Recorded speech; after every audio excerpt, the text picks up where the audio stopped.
Hello team, welcome to another ATP Geopolitics video with myself, Jonathan MS Pearce. This is I don't know what you call this, a bit of an extra video concerning politics and beliefs and psychology. And we're going to talk about cognitive dissonance and cognitive dissonance reduction today. Something I've mentioned to you umpteen times before, but I want to have a look at this in the context of Donald Trump, Donald Trump's supporters, including some people on the channel, and reactions against or obstacles to changing one's mind. And we can link this to perhaps a situation where Donald Trump and his administration may change direction on support for Ukraine. There may be indicators that that could be something that we could look forward to, or there might be too many barriers in place for that to happen. And if it did happen, how would supporters feel about that, given that they have this really, I would argue, cultish support for not all of them. There are different types of supporters for Trump. Some Republicans who are in on it because they are a fan of republicanism and the GOP and don't really want the Democrats in, but aren't necessarily a huge fan of Donald Trump. But then there are those who are, and it's the following the person rather than the ideas. That's interesting, because if you change position on the ideas and you're fine with that, then it just shows you're following the person, and the ideas take a second place here. Anyway, cognitive dissonance reduction, where you have a perception, reality, maybe two beliefs, or belief and an activity or an action, or a belief and a set of contrary evidence that comes into conflict. So here on the picture, you have a perception, and then you have the reality, and the reality is different from perception, and there is some disharmony in your brain as a result of that. So I always talk about having a core belief, and it can be anything, like and it usually comes down to personal things like I am perfect, and we'll talk about that later. But if it's about the external world, it might be, I don't know, belief that God exists, right? Or belief that God doesn't exist, whatever. I don't want to pick something that's too controversial, but a belief. And then you have evidence against that belief. And this creates a disharmony, right? And our brains do not like disharmony. So what we then go through is a period of cognitive dissonance reduction, whereby we have to do something about this. Now, very rarely we take on the evidence and we just change our belief and we go, actually, do you know what? I'm not justified in believing that anymore. I'm going to change my belief. Now, that's quite rare. And if it's a really big thing like belief in God, or belief not having a belief in God, or belief that God doesn't exist, then that's a really big kind of worldview change. And that can be quite life-shattering when you change that, you change your position on that proposition. And that is so challenging that actually that's a really big obstacle to changing your belief. And there are many other things that might be at play here, like motivated reasoning. So it could be that actually I've got motivation to believe a certain thing. Maybe my whole business model revolves around that. So maybe I'm a pastor in a church and this and that, and actually if I have evidence against the belief that God exists, then I would have to throw off the shackles of my whole beliefs, or throw off all the ideas and theology of my belief system. But I would also have to lose my job and all my social networks and so on and so forth. And also, very interestingly, something called terror management theory, with mortality salience, whereby that actually I'm very aware of my own mortality, and believing in this gives me eternal life in heaven, and therefore that evidence against my position will make me lose the access to eternal life in heaven. And so therefore, screw you, I'm not going to take on the contrary evidence to my core belief. Now, that's a particular type of belief, right? And you can flip that to atheism and whatever, the motivated reasoning, etc., etc., etc. The point being that there's disharmony when these two things come into contact with each other in your brain. And so we will try to minimize the contrary evidence more often than we change our minds. We're very bad at changing our minds, and often it has to be a big enough set of evidence, or just, sometimes a straw that broke the camel's back. Sometimes there's a seed that grows into a plant, and the fruition, there's an eventual realization. There are different ways that we end up changing our minds.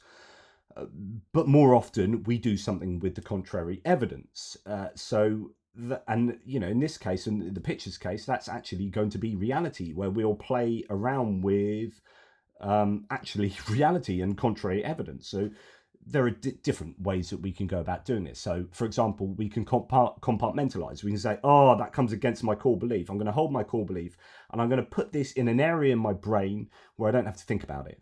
Or I can, sort of bury my head in the sand, sort of ignore it, if you like. It goes away.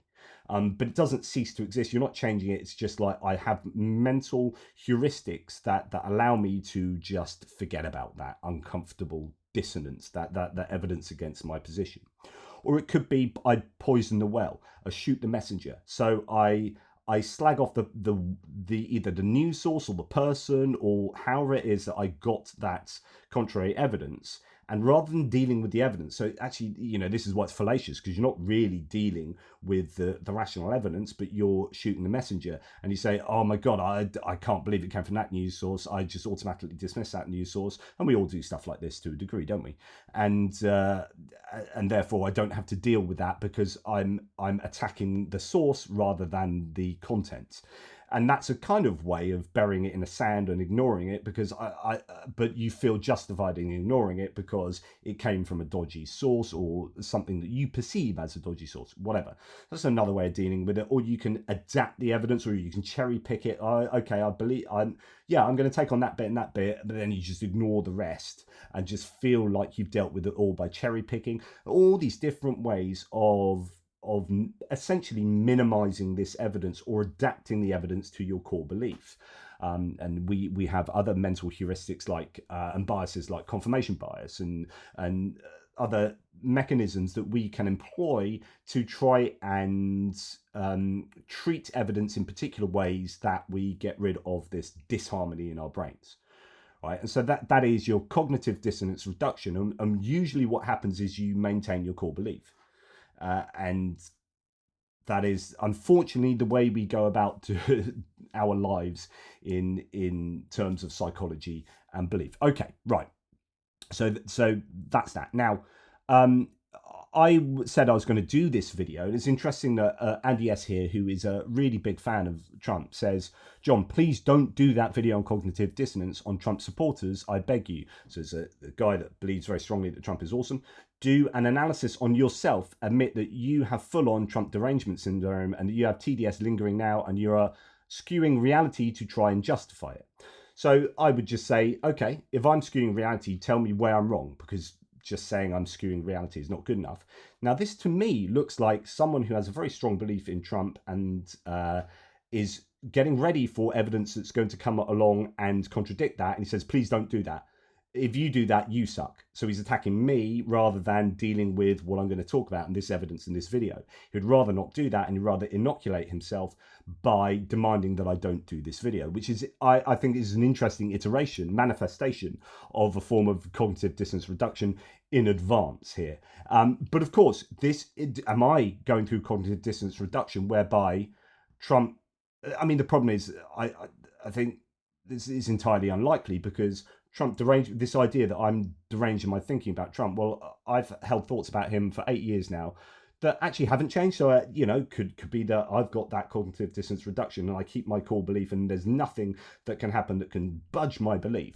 But actually, every single bit of evidence that has happened in the last 8 years has fully supported my belief. Now, when it comes to predictions about winning the election, that's completely different from my belief about who Donald Trump is. Right, and I got that wrong, and it's interesting in okay, I was wrong. How do we deal with how we're wrong? So I made a prediction that Kamala Harris would win the election, and I gave you a spectrum, and actually it happened at the wrong end of the spectrum that I gave greater probability to. I said there could be a slight Trump win going to quite a decent Harris win. In the end, it was a slight Trump win. Now, some people say it's a massive, but actually it's 1.6%, a third. He's the president with the third smallest win.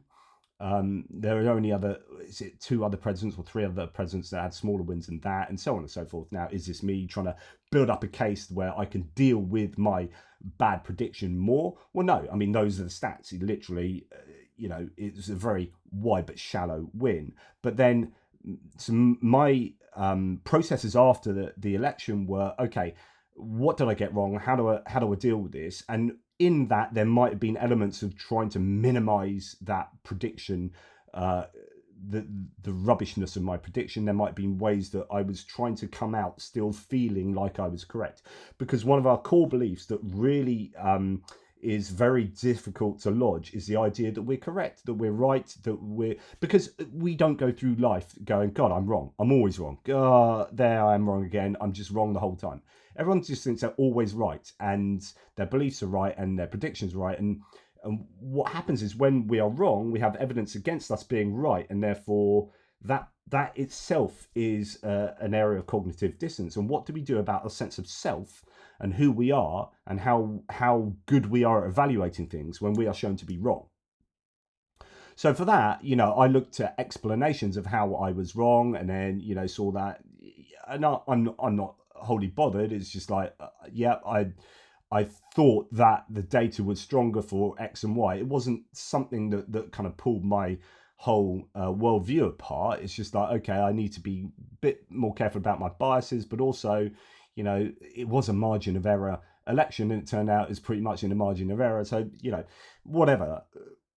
But none of that has shaken my sense of who Donald Trump is, and indeed everything that is happening right now is fully confirming that. So this idea that don't do this video because you've got Trump derangement syndrome, no, I fully know who he is, and I've written many articles on who he is, and none of them are shown to be in the remotest bit incorrect.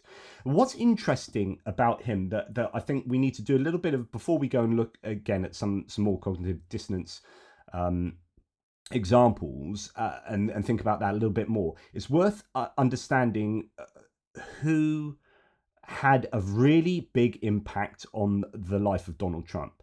And if you don't know about Roy Cohn, the lawyer who helped McCarthy back in the McCarthy era of looking for reds under your bed, so on and so forth. So Roy Cohn is a super famous person. And actually played a really important part in Trump's formative years. As this Daily Beast article states, and the article is called Donald Trump Reads Once Again from Roy Cohn's McCarthyite Playbook, and this is back from 2017.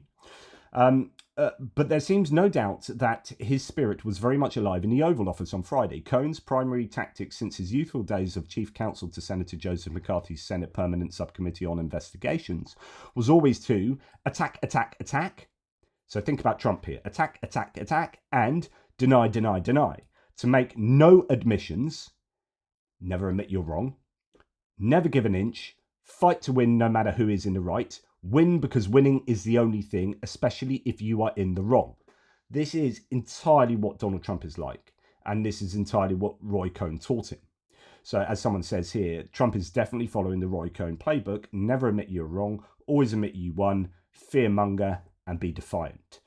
So to go back to the article, Cohn had stuck to that philosophy when he returned to New York to practice law, making the truth a lie and a lie the truth when it suited him. He demonstrated the full Roy while representing the Trump family real estate business in a racial discrimination suit that became a mentor to young Donald. So if you know about Donald Trump and Donald Trump's father, you know that they were involved in this pretty dodgy court case about racial discrimination of tenancy and real estate and whatnot in New York. So anyway, that's just a little soupçon there. There's another article here, a BBC Culture article, Roy Cohn, the mysterious US lawyer who helped Donald Trump rise to power. And we'll just look at a tiny little excerpt from this. So his alliance with Trump began in the early 1970s when the US government sued Trump and his father for discriminating against black renters in apartments they managed. Cohn and Trump countersued the Justice Department. The case was settled and started a litigious pattern that helped define Trump's career in business and later politics. A Washington Post article about Cohn's influence, published during the 2016 presidential campaign, had the headline, quote, "The man who showed Donald Trump how to exploit power and instill fear," and summed up his lesson as, quote, "a simple formula: attack, counterattack, and never apologize." When have you ever heard Trump say sorry? When have you ever heard Trump admit he was wrong? He's never done it. Cohn was also expert at media manipulation. The historical Cohn is on display in the 2019 documentary Where's My Roy Cohn? Although not focused on Trump, the film takes its title from the now famous comments when Attorney General Jeff Sessions recused himself from an investigation into Russian interference in the 2016 election, a decision Trump saw as disloyal. He reportedly asked in anger, "Where's my Roy Cohn?" In other words, Roy Cohn would never recuse himself. Roy Cohn would just be on his attack, and never admit anything. Bish, bash, bosh, get it done. Reinforcing Cohn's cultural presence, Trump's question has become a touchstone in recent articles about his legal team. As he faces his first criminal trial in New York, the documentary includes many archival clips of Cohn in the 1950s and beyond. With chilling calm, he boasts on a television talk show in the 1970s that his legal clients are buying what he calls scare value because his opponents know that all sorts of terrible consequences are going to flow unless they fall into line. So think about what's going on now. Putting Kash Patel in charge of the FBI. Like, I'm going to chase you. Everyone should be scared of me. Attack, attack, attack. And this idea that always claim you've won even if you've lost. Like 2020 election, he lost the election, never admits it. Never admits it until never. So even now, and the latest NBC interview, doesn't admit it. He cannot admit that he has lost. He has this sense. So if you're going back to cognitive dissonance reduction, he's got this sense of self whereby it's almost like his perception has become his reality, that you're wondering whether he ever knows that he really did lose and now, or is now just built up this whole narrative and fiction that has become to him complete fact, that he doesn't even know it's fiction anymore. That he genuinely thinks he won that 2020 election. And it gets to the point now in the NBC interview from the other night where he was asked, did you win that? Did you lose that 2020 election? He said, no. I said, how come then, you said it was cheating then, but this time you won, and how come it's not cheating now? And he said it was too big to rig. And of course it wasn't too big to rig. It was in fact, like I said earlier, one of the closest elections in the last 100 years. Literally, statistically, like 116,000 votes in the 3 states, right? So that is the reality, but he cannot accept the reality, either because it plays with his sense of who he is, or he's just learnt that, it's his mechanism. So he does know who he is, and he does know that he lost, but he's just been told never to accept that you've lost. And I think those kind of ideas merge into one, where that he really does think that he won, and he really does think that it was much bigger than it was, because he surrounded himself with people who reinforce his sense of self, and his sense of self is hugely inflated and largely fictitious. And just finally on Roy Cohn, it's worth there's another little excerpt, I think, here. In this Politico magazine piece, the final lesson Donald Trump never learned from Roy Cohn, the unrepentant political hitman who taught a younger Trump how to flout the rules, didn't get away with it forever. Okay, so a slightly longer excerpt here that I think is particularly interesting. So the government had long tried to take him down. So this is Roy Cohn. A vendetta, Cohn thought. So again, thinking about how Trump always thinks the government's against him, lawfare, that they're trying to take him down. This is what happened with Roy Cohn. A vendetta, Cohn thought, for his role with McCarthy, and he had not fallen or so much as flinched, and it had granted him, as a New York politician put it in Newsweek, a certain jugular mystique. Many came to view his checkered record not as not noxious but enticing. He was a prototypical Teflon man, Zirin writes in his book. The more unscrupulous he became, the more his law practice grew. He was the man to see if you wanted to beat the system. He did whatever he wanted, and he felt he was good enough at everything to get away with it. This is exactly like Trump. This could be writing about Trump. Robert Cohn, who worked with Cohn at his firm, says in the film, and he did it for a very, very long time. Roy, according to an attorney in his office, couldn't give less of a shit about rules. I decided long ago, Cohn once told Penthouse, to make my own rules. This is Trump all over. Makes his own rules, flouts the rules, doesn't care about the rules. He was acquitted in 64 and he was acquitted in 69 and he was acquitted in 71. This is Roy Cohn. All the while thumbing his nose at the feds, but Cohn's screw you stance was a lifelong philosophy, entitlement plus boldness. Entitlement plus boldness. He was, quote, an incredibly spoiled princeling of an only child. Cohn cousin David Lloyd Marcus told me he always got his way, recalled his favourite aunt. As an adult, the resting expression on his face, one which was marred by a scar that ran like a scrape down the middle of his nose, was a mixture of arrogant disdain and whipped dog look, people observed, caught somewhere between a pout and a challenging glare. He didn't pay his bills. Trump's famous for not paying his bills. So Cohn didn't pay his bills, all but daring his creditors to sue him for what he owed. Tailors, locksmiths, mechanics, travel agencies, storage companies, credit card companies, stationery stores, office supply stores. He didn't pay people back, friend or foe, wrote his biographer, Nicholas van Hoffman, who reported that captain of his yacht called Defiance had a mental map of ports we couldn't go to because he owed thousands of dollars. Trump can't fly to certain airports because he owes those airports, and he can't do rallies at certain venues because he owes those venues money. It's exactly, he is like Cohn, 2.0. It's absolutely incredible. And indeed, it's something that Cohn did, just as an example of not paying his bills or like how he'd get away with it, is like, and it was, I think, with Zirin, the guy that wrote a book on him, sat down with him at a meal, and only Zirin ordered food, and then Cohn just picked off his plate and then said, it's in this interview, we'll look at in a minute, and then ate from his plate and then said, you look around at all these people, and started telling him stories about all these people that should have been, privileged client, attorney privilege, yeah, and he was just telling them as a kind of way of showing his power and just telling this guy that he's just not a nice human. Anyway, he didn't pay his taxes either, racking up millions of dollars in liens. Now, that is something that Trump has been taken to court for effectively. Taxes, he believed, went to welfare recipients and political hacks and bloated bureaucrats and countries whose people hate our guts. He ceaselessly taunted the IRS, calling it the closest thing we have in this country to a Nazi or Soviet-type agency, subpoenas from which he said, went straight into his wastebasket. And later, as a litigator, Cohn had earned a reputation as an intimidator and a bluffer, attorney Arthur Lyman would write, famous among lawyers for winning cases by delays, evasions, and lies. Exactly how Trump has got through his court cases until he's been let off because they've been delayed so much. He was unorganized and largely disinterested in specifics, relying less on preparation and more on his belligerence and his vast nonpareil work of social and political connections that spanned parties and stretched from New York to pay clubhouses to the back rooms of Washington as well as the Oval Office. Trump doesn't really prepare his speeches. It doesn't really have the requisite knowledge, but gets by on belligerence and bluster. Absolutely incredible.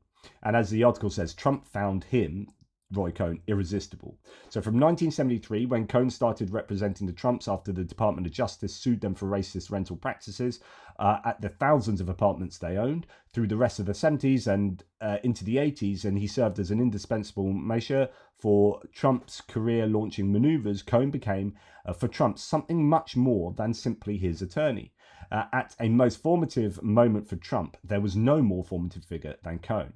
Trump was Cohn's most insatiable student and beneficiary. Quotes, he didn't just educate Trump. He didn't just teach Trump. He put Trump in with people who would make Trump. Marcus, his cousin, told me, Roy gave him the tools, all the tools.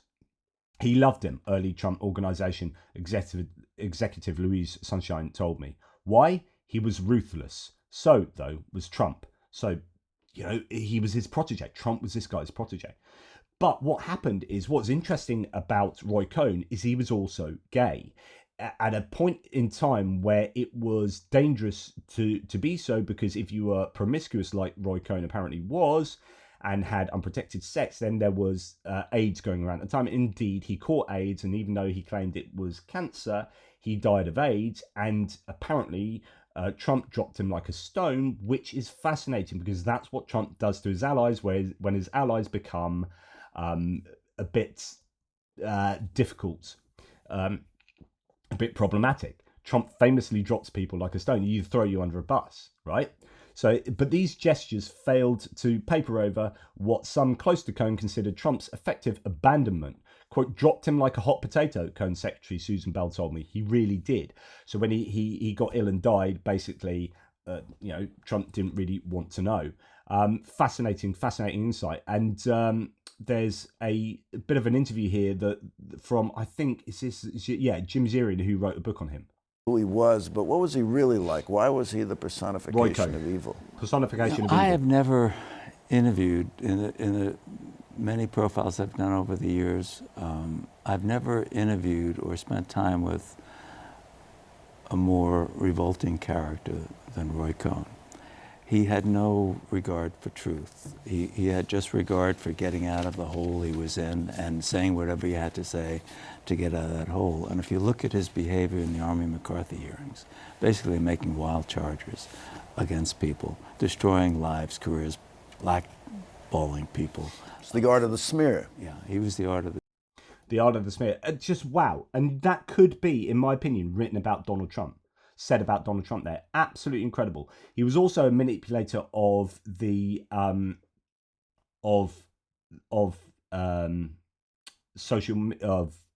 the press, the media, manipulator of the media as well, famously. In fact, we'll dip into that bit now. What about manipulating the press? One of the things Cohn said to you that you quoted was the only form of bad publicity is no publicity. You think that's another lesson he taught to totally. Donald Trump? Totally. And Cohn was a guy who, as Trump used to be, he's no longer this way, where you could write something negative about Cohn as you could write something negative about Trump. And I had experience with both in the 70s and 80s, and yet you couldn't offend them. They would come back because they thought it was real important to be in the press, because the press helped to find you. I remember writing negative things about Donald Trump and the sweetheart deal he got from the city of New York to build the old Commodore Hotel and get tax avoidance of almost $200 million for that. There you go.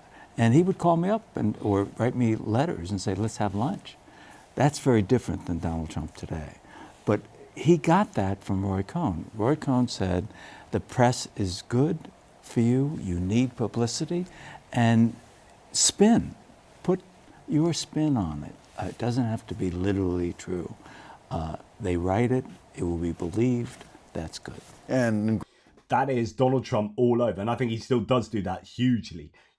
Okay, so that gives us a sense of Donald Trump and who he is, and a sense of him never being able to be wrong, which means he has this core belief about who he is, that and then individual sort of propositions. So, a position on Ukraine that has been fed to him by those around him: Elon Musk, David Sachs, Donald Trump Jr., his son, Steve Bannon, Stephen Miller. All of these people that are feeding him essentially pro-Russian, anti-Ukraine propaganda. He then builds up an idea and then campaigns on, right, we are going to not give any aid to Ukraine. And then people who vote for him are like, yeah, okay, or at least some of the people that vote for him are totally along with that, and they're like, yeah, screw that, and our money shouldn't be going abroad, and blah blah blah. And then you hear over the last couple of days, well, actually, we might end up giving them some money, or like it might be that we'll give them less aid than they're getting at the moment. Okay, well, you said previously you're not going to give them any aid, and you're going to go for a forced negotiations as soon as January the 20th is over. Well, actually, originally you said you'd solve it in a day before just the day after you won the election, before your inauguration. Now that seems to have gone out the window. And of course, it's bluster and lie, bluster, lie, attack, never have to justify yourself really. Bish bash bosh, go through, just single-mindedly go through your days, just making these insane claims and getting away with it, and never being held to account for those, and never having to admit you're wrong. And you know, when there is enough evidence that comes along to suggest that you're wrong. So say the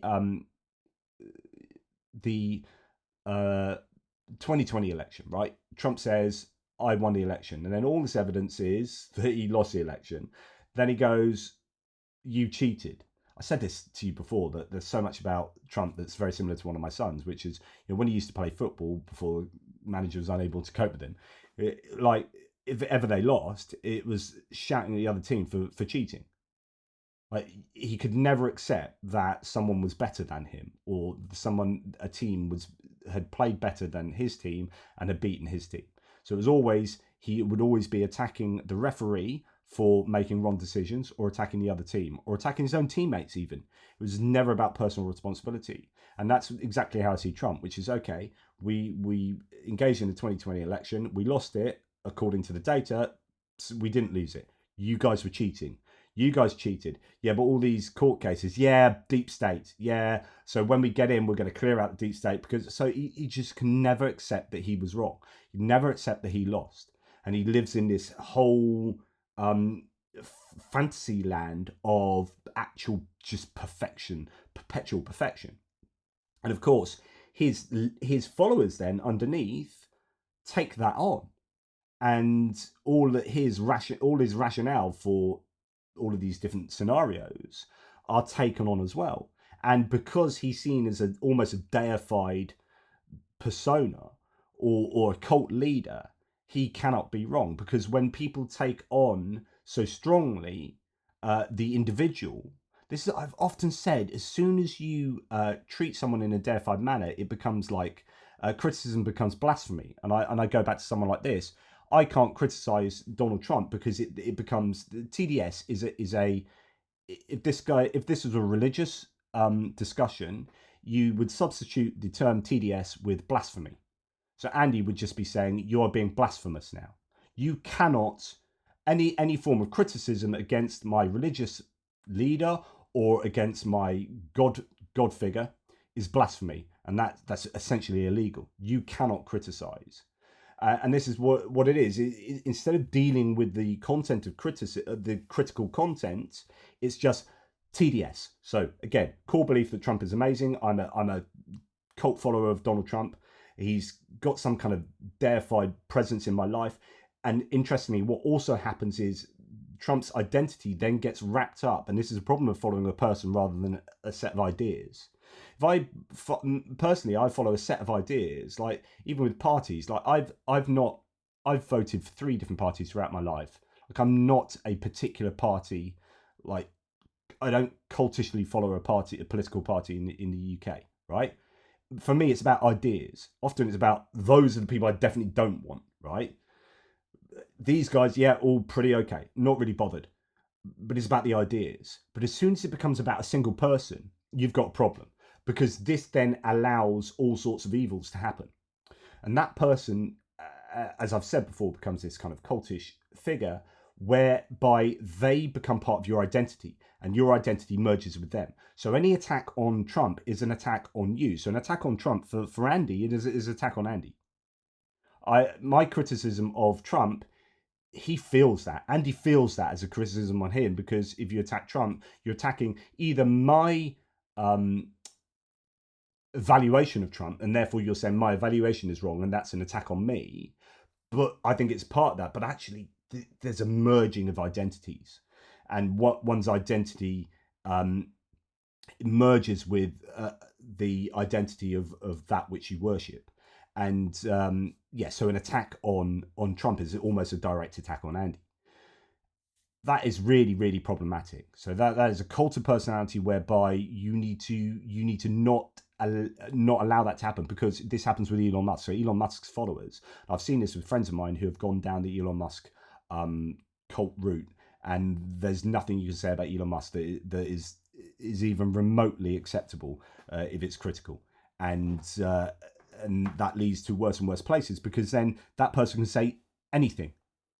So Trump and Elon Musk, I think both really similar situations here. Both can say anything, and their followers would just lap it up. Then it gets interesting, because if Trump is in a position where he's going to change his mind on Ukraine, for most of those followers, they are following Trump rather than the ideas, and actually the ideas play second fiddle.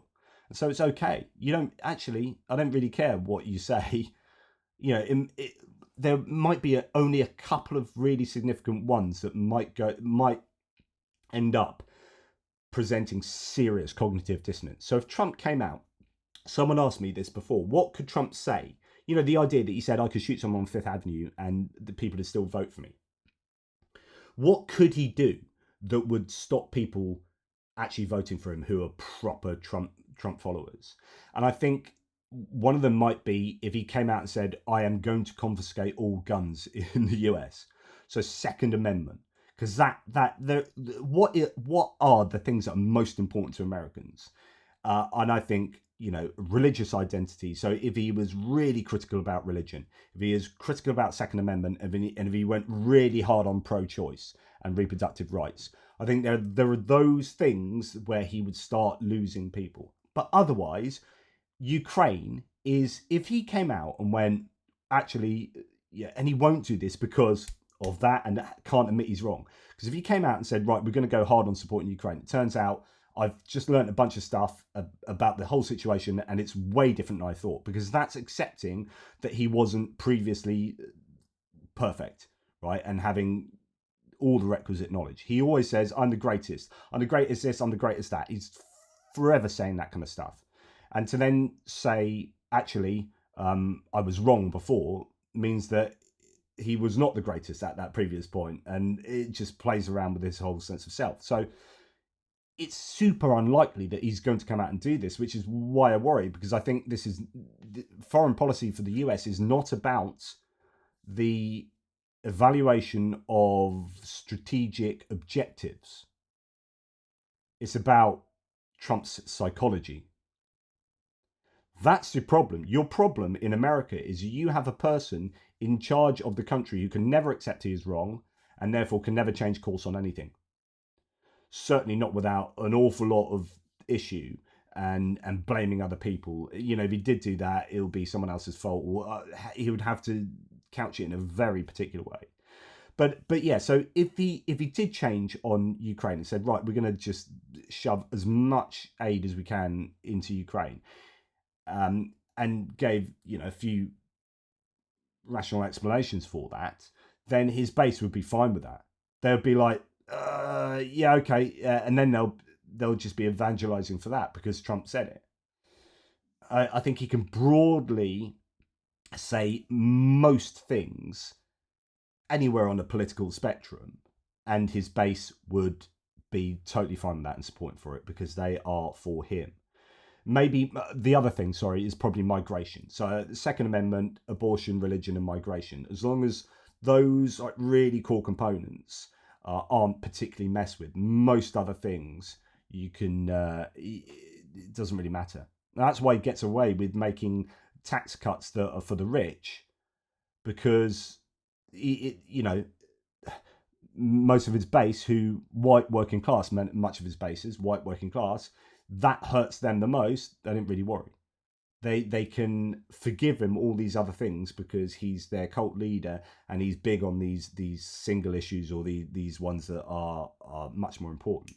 And it's incredible because, you know, he's forgiven so many, you know, people vote against their own best interests so often around this world. And it's incredibly depressing, but there you go.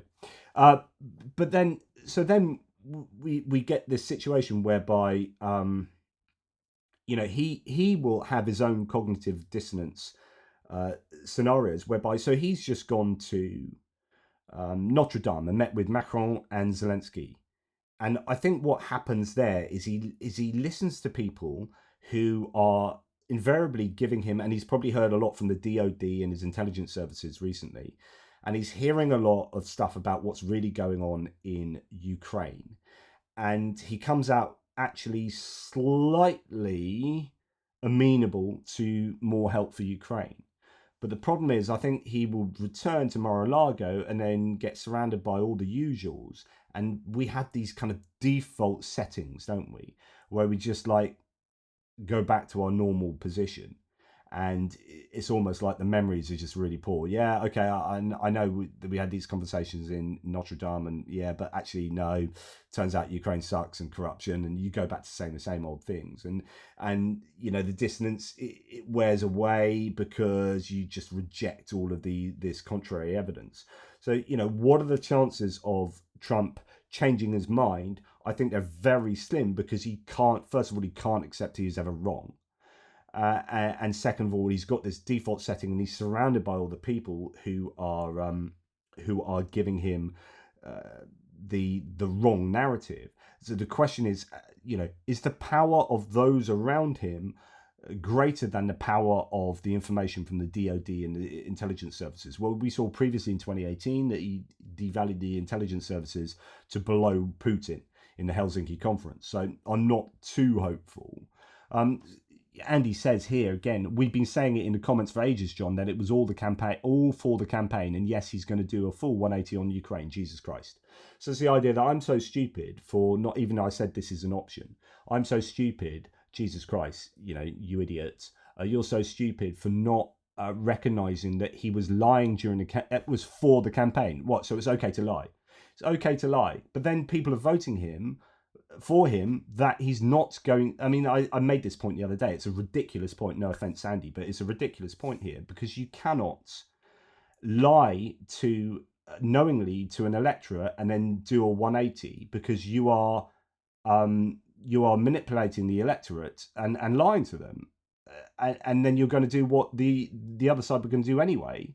So they are then should be completely angry. Be super angry with being lied to and doing a 180 shift.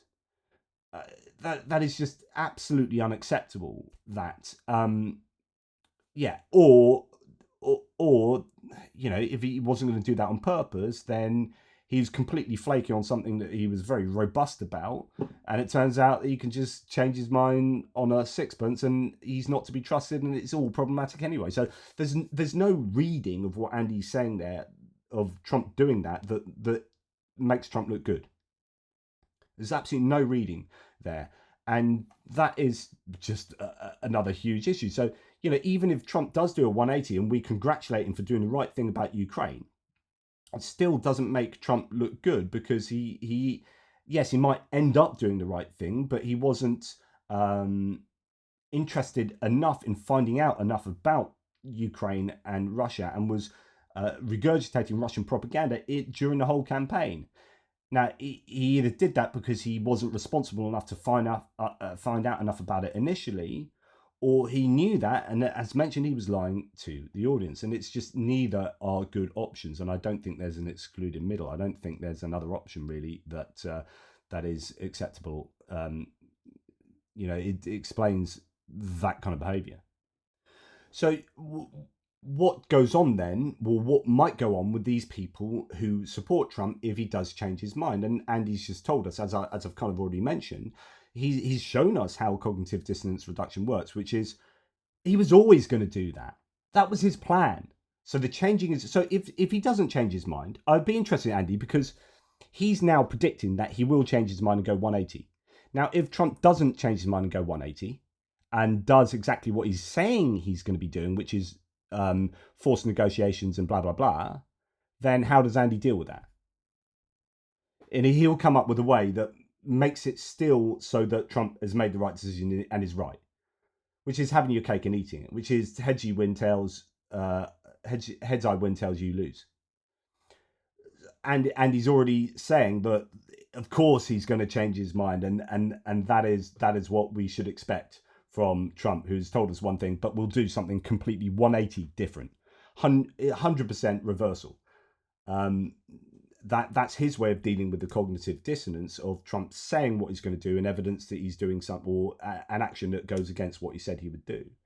Now, for most other supporters, it's going to be interesting if Trump does change his mind. How do we see that they justify Trump doing that? What do the people around him say? What would Elon Musk say? What would David Sachs say? What would Vivek Ramaswamy say? What would Donald Trump Jr. say?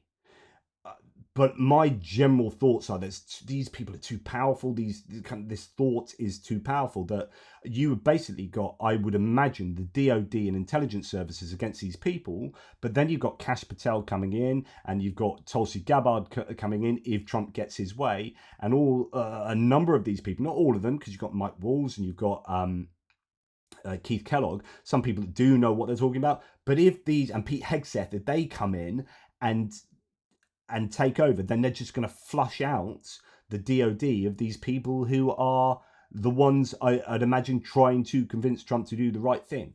And we've just got a battle of narratives here, and Trump is at the epicenter, bearing in mind that Trump will never admit he's wrong and is far, far less likely to change his mind than to adapt the evidence or change the evidence or bury the evidence or shoot the message or whatever it is to make that evidence go away or distort, so that Trump keeps his core belief, which is generally going to be that we are going to force Ukraine to do X, Y, and Z, that Zelensky sucks because he didn't fulfill my requirements of him when I wanted dirt on the Bidens back in his last tenure, etc., etc. And there we go. So I think it's going to be interesting to see how Trump deals with Ukraine and what justifications he gives if he does change his mind at all, and how he frames changing his mind,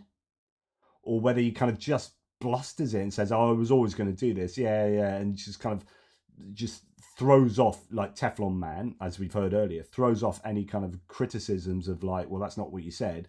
Like, how would he deal with that? Or would he just go back to, his original stance on Ukraine, which I think is far more likely? And again, how do we see his followers either way as well? Anyway, that's enough from me. Let me know what you think. I think, bringing in psychology into politics and philosophy is really important, because in philosophy, sadly, rational arguments don't really explain why people believe what they believe. People believe things often for psychological reasons, and it's very as the old, was it Hitchens razor? No, it's not. It's not Hitchens razor, but it's another kind of maxim that you can't argue someone out of a position they never argued themselves into. So for someone who is a massively devoted Trump follower, it will be for psychological reasons. It won't be because I've assessed all of Trump's beliefs and I think they're all really sound, and I'm going to follow him, really strongly on the case of the content of those beliefs. It's going to be little indicators about, well, what he said on woke, and what he said on immigration and these kind of things, and I'm all in on that, and it kind of all gets bundled up into one identity. You can't disabuse someone of that kind of fervent following using rational arguments. It's just not going to work. So we need to understand why people believe things, and that will give us a better way of being able to disabuse them, if it's at all possible, of problematic beliefs. So psychology is really important to arguments, understanding why people believe rather than what they believe. Anyway, thank you for watching me ramble on. Hopefully this was of interest. I think understanding Roy Cohn is to understand Trump, and hopefully that was informative. Take care, and I'll speak to you soon. Please like, subscribe, and share. Press the subscribe button above if you would like to hear more of my rambling.